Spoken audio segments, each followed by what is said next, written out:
Good morning all of you. Welcome to Anjan TV one news. దళిత రైతు భూములకు న్యాయం చేయాలని ఆందోళనలో ఆవేదనతో నిరసన వ్యక్తం చేసిన రైతులు. ఆంధ్రప్రదేశ్ శ్రీ సత్యసాయి జిల్లా లేపాక్షి మండలం కొండూరు గ్రామ దళిత రైతుల భూములను ఆక్రమించిన కుశలవ ఆర్గానిక్ ప్రొడక్షన్ సంస్థపై చర్యలు తీసుకోవాలని ఆందోళనలో ఆక్రోశంతో దళిత రైతులు తమ యొక్క ఆవేదన వ్యక్తం చేశారు. అయ్యా కలెక్టర్ గారు, అయ్యా కలెక్టర్ గారు, అయ్యా కలెక్టర్ గారు, అయ్యా కలెక్టర్ గారు, చట్టాన్ని కాపాడండి, చట్టాన్ని చట్టాన్ని చట్టాన్ని చట్టాన్ని చట్టాన్ని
అందరికీ నమస్కారం. మా పేరు గోపాలకృష్ణ. మేము శ్రీ సత్యసాయి జిల్లా లేపాక్షి మండలం కొండూరు గ్రామ ఎస్సీబీసీ కాలనీ వాసులము. మా భూములు అసైన్డ్ భూములు అంటే 1961 నుండి 2008 సంవత్సరం మధ్యకాలంలో ప్రభుత్వం వారు నిరుపేదలైన మా కుటుంబాలకు దాదాపు 61 కుటుంబాలకు 500 ఎకరాల పైనగా అసైన్డ్ భూమిని ఇవ్వటం జరిగింది. ఆ భూమిని వీళ్ళు ఆ భూమిలో ఉన్నటువంటి పెద్ద పెద్ద కంప చెట్లను బండరాయిలను తొలగించుకొని వీరు ఆ భూములపై ఆధారపడి వర్షాధార పంటలు పండించుకొని కుటుంబాలను పోషించుకున్నటువంటి సందర్భంలో 2018, 2015 మధ్యకాలంలో ఇక్కడ లేపాక్షి తహసీల్దారుగా పనిచేసినటువంటి సిజే బలరాం చుక్కపల్లి జయ బలరామ నాయుడు అనే తహసీల్దార్ గారు మరియు చుక్కపల్లి రామకృష్ణ ప్రసాద్ అనే వ్యక్తి ఇక్కడ కొండూరు గ్రామంలో కుశలవ ఆర్గానిక్ ప్రోడక్ట్స్ అనే కంపెనీని స్థాపించి ఆ కంపెనీకి భూములు కావాలనే దురుద్దేశంతో వచ్చి ఇక్కడున్నటువంటి అసైన్డ్ భూములను కబ్జా చేసే ప్రయత్నంలో భాగంగా ఇక్కడున్నటువంటి కొంతమంది ఎవరైతే నిరుపేదలు ఉన్నారో వారి యొక్క ముసలి తల్లిదండ్రులు ఇంట్లో ఉన్నప్పుడు పిల్లలు స్కూల్కి వెళ్తున్నప్పుడు వారు పక్కనే ఉన్నటువంటి కర్ణాటక రాష్ట్రంలో బెంగళూరులో కన్స్ట్రక్షన్స్ నిర్మాణ కార్మికులుగా పనిచేస్తూ అక్కడ వలస కార్మికులుగా పనిచేస్తూ అక్కడ ఉన్నటువంటి సందర్భంలో వాళ్ళకి తెలియకుండా ఎవరికైతే భూములు ఇచ్చి ఉంటారో ముసలివాళ్ళు ఎవరైతే ఎవరైతే నిజ అసైనీదారులు ఉంటారో వాళ్ళ దగ్గరికి వెళ్ళి మీ కొడుకులకు మీ యొక్క సంతానము మొత్తము ఈ భూముల్లో పనిచేసుకొని ఇక్కడే మీరు మీ కొడుకులు కలిసి సంతోషంగా మీ కుటుంబాలను పోషించుకుంటూ ఇక్కడే ఉండొచ్చు, ఎక్కడికి వెళ్ళి మీ యొక్క కుటుంబాలను పోషించుకోవాల్సిన అవసరం లేదు.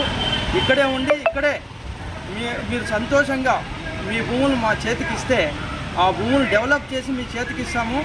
అంతేకాదు ఆ భూముల్లో బోర్లు వేయించి ఫ్యాక్టరీలు కట్టించి కుటుంబం అంతటికీ పని కల్పించి 25 సంవత్సరాలు మీకు కంటిన్యూస్గా మీ ఎదుగుదలకు ఆర్థికపరమైనటువంటి ఎదుగుదలకు కానీ మీ పిల్లలకు చదువులకు కానీ సహాయపడతామని చెప్పి ఈ యొక్క కుటుంబ పెద్దల దగ్గర సంతకాలు తీసుకొని ఆ భూములు మేము రిజిస్ట్రేషన్ చేసుకున్నాము, ఇప్పుడు కొనుక్కున్నామనే ఒక మాట చెప్పి వీళ్ళని తీవ్రమైనటువంటి మానసిక క్షోభకు గురి చేస్తూ మరియు ఆ భూములు మేము కొనుక్కున్నామని చెప్పి బయట వారికి అందరికీ చెప్తూ ఇప్పుడు ఉన్నటువంటి రెవెన్యూ డిపార్ట్మెంట్లో ఇప్పుడు ప్రస్తుత తహసీల్దార్ అయినటువంటి కె బాబు గారు మరియు శ్రీ సత్యసాయి జిల్లా కలెక్టర్ గారు అయినటువంటి అరుణ్ బాబు గారు, ఇంతకు ముందు ఆర్డీఓగా పెనుగొండ ఆర్డీఓగా పనిచేసినటువంటి శ్రీ కల్లుబత్తుల కార్తిక్ గారు ముగ్గురు కలిసి రామకృష్ణ ప్రసాద్కి మా భూములను కట్టుబెట్టే ప్రయత్నం చేస్తూ, అంతేగాక ఈఓటీ యాక్ట్ 2007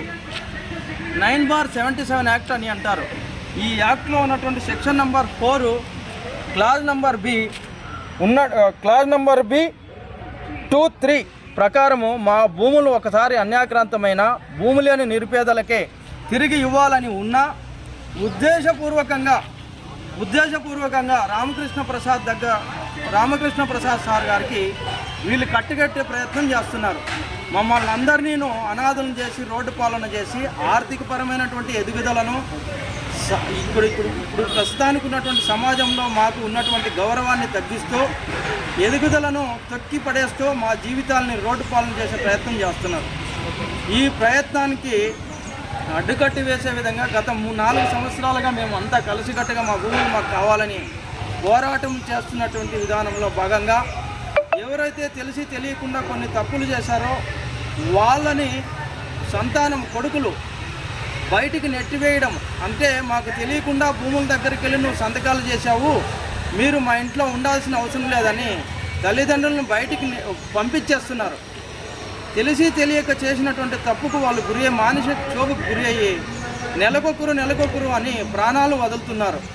ఈ ప్రాణాలను నెలకొకరు వదిలేదే కాకుండా కొంతమంది లాస్ట్ 2 నెలల ముందు వెంకటేష్ అనే వ్యక్తి 32 సంవత్సరాలు మా భూములను తెలిసి తెలియకుండా మా నాయన అన్యాక్రాంతం చేశాడు, మా నాయన చనిపోయాడు, మళ్ళీ మేమెందుకు ఇలా మారుతున్నాం, మా భూములను ఎందుకు ఇలా చేశారని చెప్పి కే బాబు గారిని వచ్చి అడగడంతో, కే బాబు గారు నీకు ఇష్టం వచ్చింది చేసుకో, నువ్వేమైనా చేసుకో, ఆ భూములు మీరు అమ్మేసినారు, తిరిగి రావు, నువ్వు ఏదైనా చేసుకో, నాకు సంబంధం లేదని చెప్పి అనడంతో మానసిక క్షోభకు గురి అయ్యి తన యొక్క భూమిలోకి వెళ్ళి ఆయన ఇంతవరకు సొంతంగా ఉరివేసుకొని చనిపోయినాడా లేదంటే కుశలవాళ్ళకు సంబంధించి ఏమైనా జరిగిందా అనేది మాకెవరికి ఇంతవరకు తెలియరాలేదు.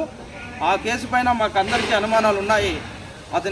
అతని యొక్క మరణం పైన కూడా చాలా అనుమానాలు ఉన్నాయి. ఇంతవరకు మాకు పిఎం రిపోర్ట్ కూడా రాలేదు. దాదాపు 3 నెలలైనా కానీ ఇంత దారుణంగా ఈ రెవెన్యూ డిపార్ట్మెంట్ కానీ లేదంటే పోలీస్ డిపార్ట్మెంట్ కానీ కలిసి మాకు అన్యాయం చేస్తున్నారు. ఇదే విషయమై పోయిన వారంలో 15 రోజుల ముందు గౌరవ అటవీ